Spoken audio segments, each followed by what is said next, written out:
paz do Senhor Jesus a todos. Hoje nós vamos dar início ao livro de Colossenses, um livro maravilhoso. São apenas 4 cartas, mas falam muito sobre a soberania de Cristo Jesus e o que nós somos nele, o que ele é em nós, o que ele é e quem nós somos nele. Paulo diz assim: Paulo, apóstolo de Jesus Cristo, pela vontade de Deus, não pela vontade dele, amém? Nem pela nossa, que nós somos servos do Senhor.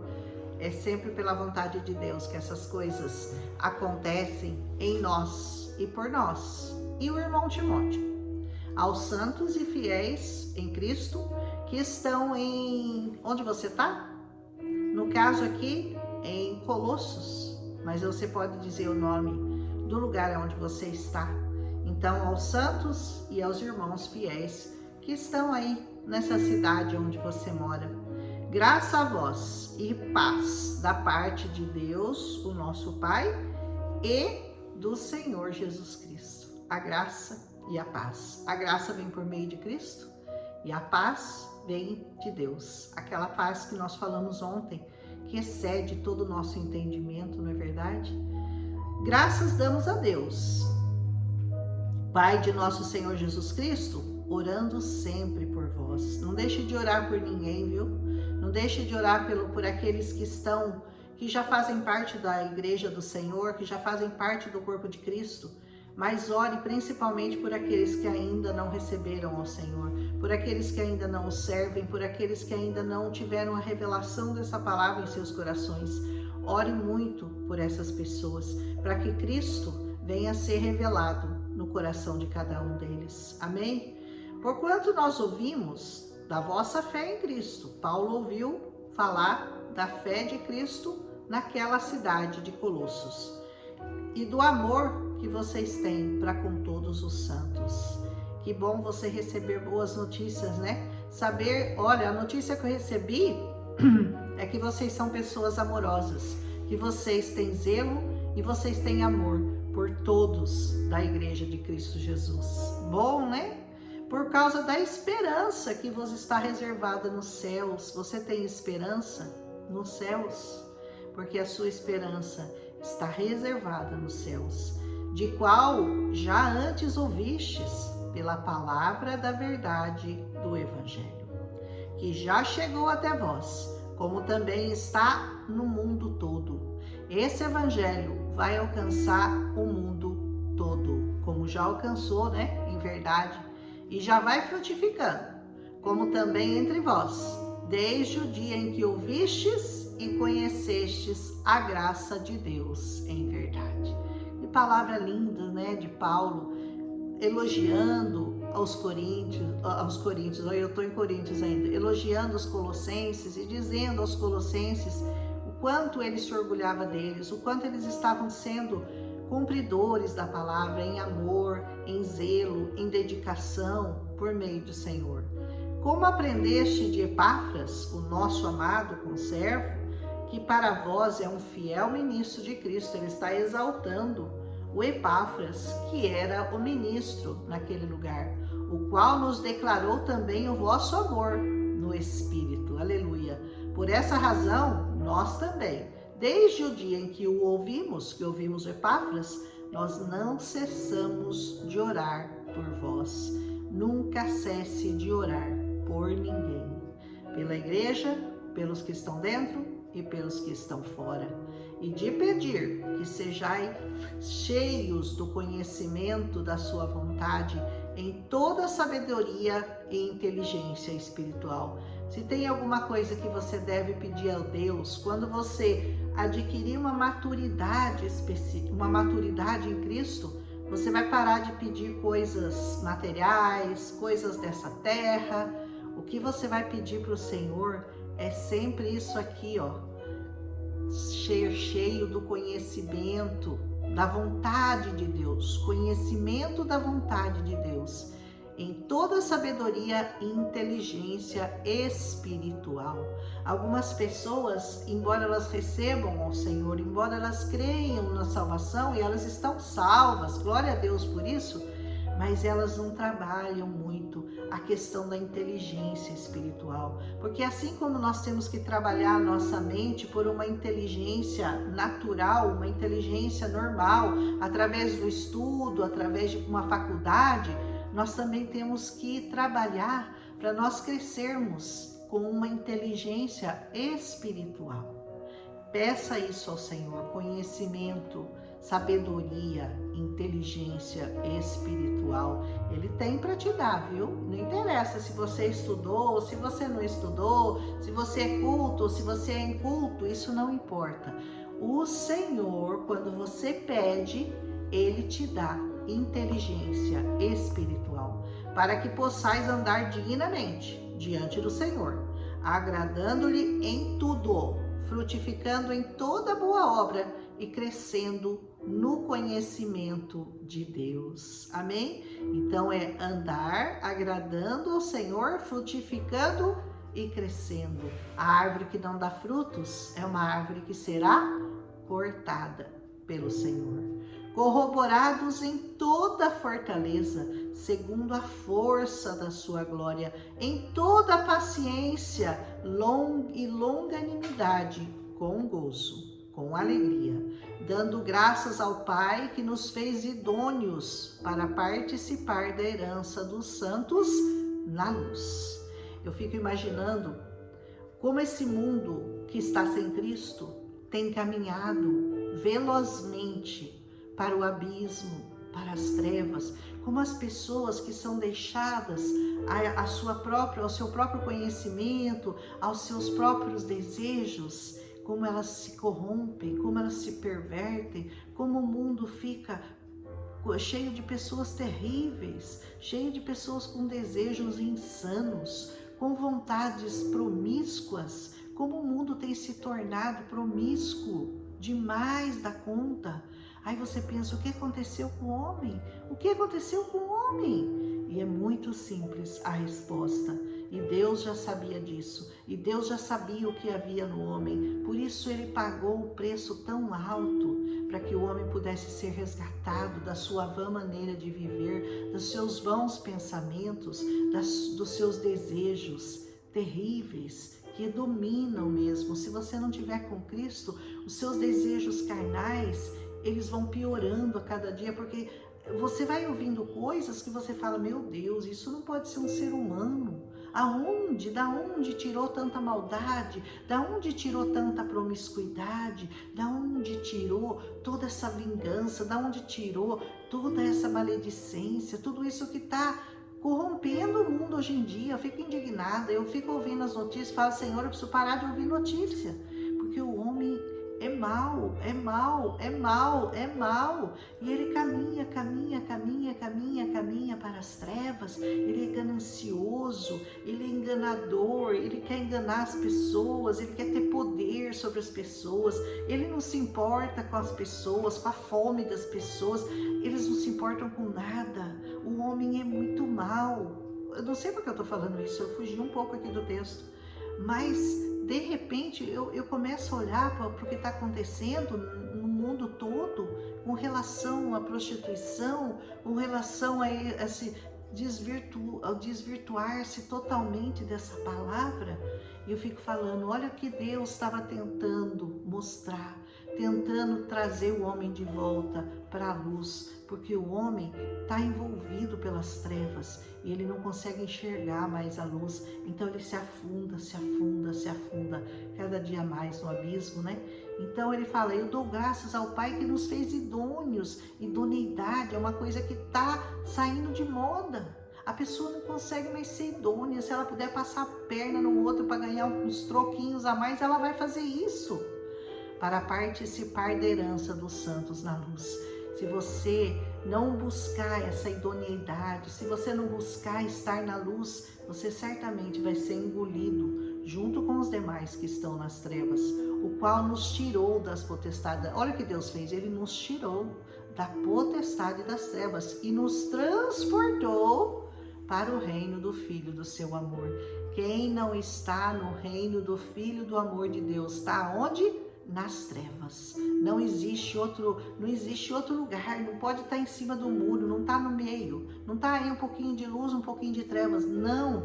Ou está totalmente na luz, ou está totalmente nas trevas. Não existe um lugar no meio termo. Ele é mais ou menos, ele não está com o Senhor Jesus, mas ele também não é tão mal.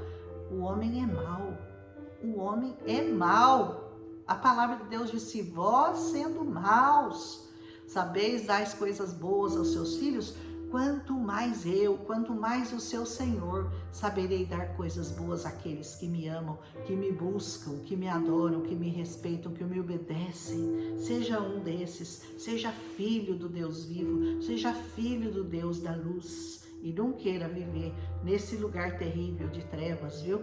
Da onde o Senhor nos tirou, em quem nós temos a redenção pelo seu sangue. Só pelo sangue de Jesus que você vai ter redenção, a saber, a remissão dos seus pecados. Você vai ser remido. Jesus pagou a conta. Quando ele deixou derramar aquele sangue precioso na cruz do Calvário, ele pagou a sua conta, uma conta que ninguém poderia pagar, porque essa conta é impagável na presença de Deus, o qual é a imagem do Deus invisível. Olha que coisa linda o que ele fala de Jesus, né? Jesus é a imagem do Deus invisível. O Deus invisível foi visto nessa terra em forma de homem, o primogênito de toda a criação, porque nele, em Cristo, foram criadas todas as coisas, as que existem no céu e na terra, as que são visíveis e as que são invisíveis, sejam elas tronos, dominações, principados, potestades, tudo foi criado por ele e para ele. Olha como esse capítulo fala muito, né? Da glória do Senhor, daquilo que ele é, daquilo que ele representa, daquilo que ele é dono, que ele é dono de tudo. Aleluia! E ele é antes de todas as coisas. Então, antes que tudo fosse criado, ele já era. Ele é antes de todas as coisas. E todas as coisas só subsistem por ele. É por causa dele que as coisas ainda subsistem nessa terra. E ele é a cabeça do corpo da igreja. É o princípio, ele é o primogênito dentre os mortos, é o primeiro que ressuscitou dos mortos, e nós ressuscitaremos com ele em glória, se nós o seguirmos, se nós entendermos, se nós obedecermos, se nós estivermos firmados na rocha, que é o Senhor Jesus, né?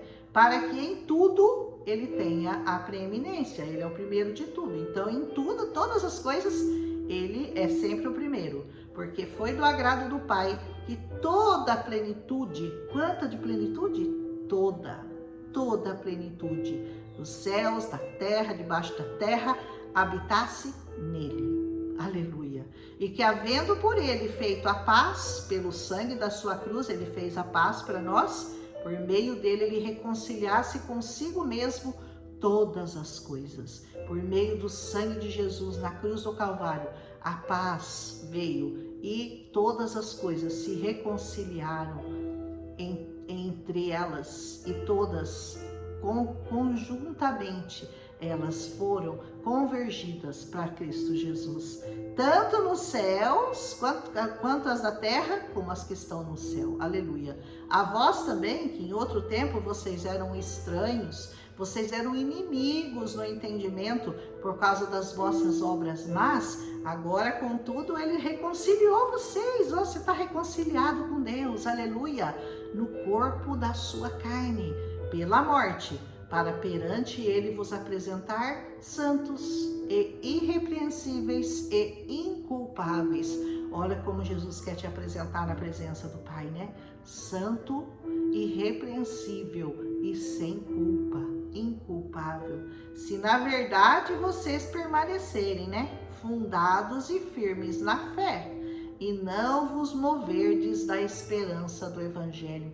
Não se mova desse lugar que você se encontra, esse lugar de esperança no Evangelho, esse lugar onde você está fundado, onde você está firmado pela fé, no Evangelho que você tem ouvido, o qual foi pregado a toda criatura, que há debaixo do céu, e do qual eu, Paulo, estou feito ministro. Esse Evangelho foi pregado a toda criatura que está debaixo do céu, do qual eu, Paulo, o apóstolo, estou feito um ministro. Eu me regozijo muito agora no que padeço por vós, e na minha carne eu cumpro o resto das aflições de Cristo pelo seu corpo, que é a igreja. Sabe que nós aí como igreja, nós estamos cumprindo o resto das aflições que Cristo começou a passar? Nós vamos cumprir o resto das aflições.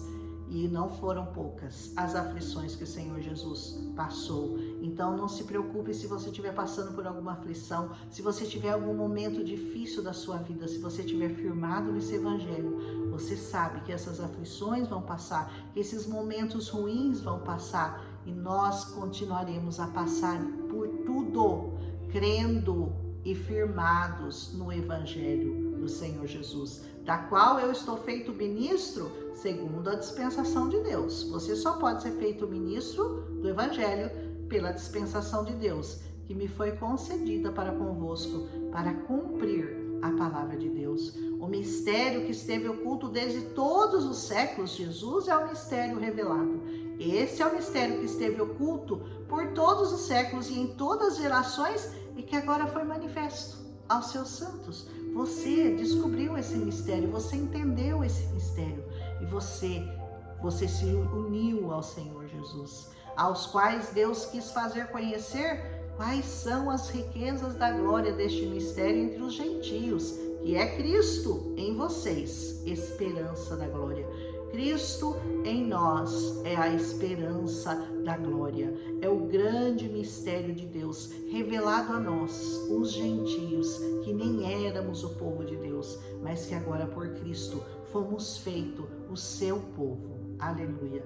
A quem anunciamos, admoestando a todo homem e ensinando a todo homem em toda sabedoria, para que nós apresentemos todo homem perfeito em Jesus Cristo. Aleluia. Continue ensinando, continue aprendendo, continue a sua carreira de fé, porque essa é a única maneira de nós sermos apresentados a Deus perfeitos em Cristo Jesus. E para isso também eu trabalho, e eu também. Aleluia. Combatendo segundo a sua eficácia, que opera em mim poderosamente. Opera em nós uma eficácia para a pregação desse evangelho. Porque muitas vezes você diz um versículo para uma pessoa e você nem imagina o que você está fazendo na vida dela, você está mudando a vida dela. Porque pelo Espírito Santo aquele versículo pode criar rema. Deus se revela à pessoa, dependendo da maneira como ela ouve, o Espírito Santo vem e traz vida àquela palavra. Essa palavra que nós falamos aqui não é uma palavra qualquer, é uma palavra que tem vida. É uma palavra viva e ela é eficaz, ela é como uma espada, ela separa juntas de medulas, como diz essa palavra. Continue pregando essa palavra, continue crendo nessa palavra, continue vivendo por essa palavra. Não tire os seus pés da igreja do Senhor Jesus, esteja amarradinho com seus irmãos, juntinho, cada um dando força para o outro, cada um fazendo o seu papel ali na igreja, crescendo na graça e no conhecimento de Cristo Jesus, o nosso Senhor, o nosso Salvador. Amém? Amanhã nós continuamos. Eu falei que Colossenses é profundo, né? Eu acho que você devia ler esse capítulo aqui de novo, viu? Eu vou ler ele de novo, mas leia ele de novo, de novo, de novo. Você vai ver que cada linha aqui, ó, cada linha tem uma revelação de Deus para a sua vida. Amém? Um abraço em Cristo Jesus e até amanhã com Colossenses capítulo 2.